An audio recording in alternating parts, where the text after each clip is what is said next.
ज्ञान मान जह एको नाही, देख ब्रह्म समान सब माही।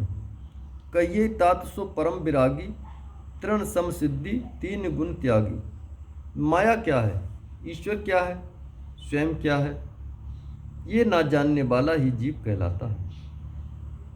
बंधन और मोक्ष को देने वाला, माया को प्रेरित करने वाला तथा सबसे परे रहने वाला ही ईश्वर कहलाता है। धर्म ते विरत जोग ते ज्ञाना, ज्ञान मोक्ष प्रद वेद बखाना। भक्ति स्वतंत्र सकल सुख खानी, बिन सत्संग न पावई प्राणी। भगवान को द्रवित करने वाली भक्ति ही है, यही भक्त को सुखदायक होती है, स्वतंत्र और अन्य आश्रित होती है। ज्ञान विज्ञान इसी के अधीन रहते हैं। ये भक्ति तभी मिलती है जब संत कृपा होती है। जाते बेग द्रवों में भाई, सो मम भगत भगत सुखदाई। सो स्वतंत्र अवलंब न आना, तेहि अधीन ज्ञान विज्ञाना।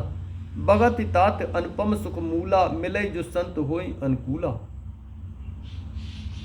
ये भक्ति सरल साधनों से ही प्राप्त हो जाती है। प्रारंभ में विप्रों के चरणों की प्रीत करके श्रुति के नियमों के अनुसार स्वधर्म आचरण करना चाहिए। इस प्रकार विषयों से बैराग हो जाता है। इसके अनंतर ही भगवत धर्म में अनुराग पैदा होता है। भगत की साधन कहो बखानी, सुगम पंथ मोहि पावई प्राणी। प्रथमई विप चरण अति प्रीति, निज निज कर्म निरत श्रुत रीति। अहिकर फल पुनि विषय विरागा, तम मम धर्म उपज अनुरागा। भागवत धर्म का आचरण करने से ही नवता भक्ति दृढ़ हो जाती है और प्रभु लीला में रति बढ़ जाती है।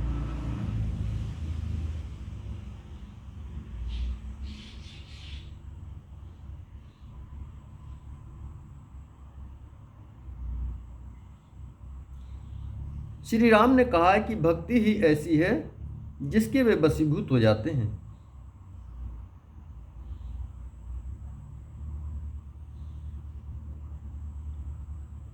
संत चरण पंकज अति प्रेमा, मन क्रम वचन भजन दृढ़ नेमा। गुरु पितु मात बंधु पति देवा, सब मोह कह जाने दृढ़ सेवा। मम गुण गावत पुलक शरीरा, गदगद गिरा नयन बहनीरा। काम आदि मंद दम्भ न जाके, नाते निरंतर बस में ताकी। भक्त सेवा में ही दृढ़ भावना रखता है। भगवान को ही गुरु पिता माता भाई स्वामी सब कुछ मान लेता है। मनसा वाचा कर्मणा भगवान को ही मानता है और निष्काम भजन करता रहता है।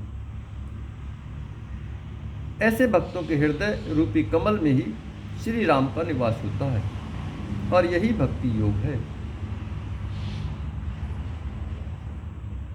भगत जोग सुन अति सुख पावा, लक्ष्मण प्रभु चरणन सिरुनावा।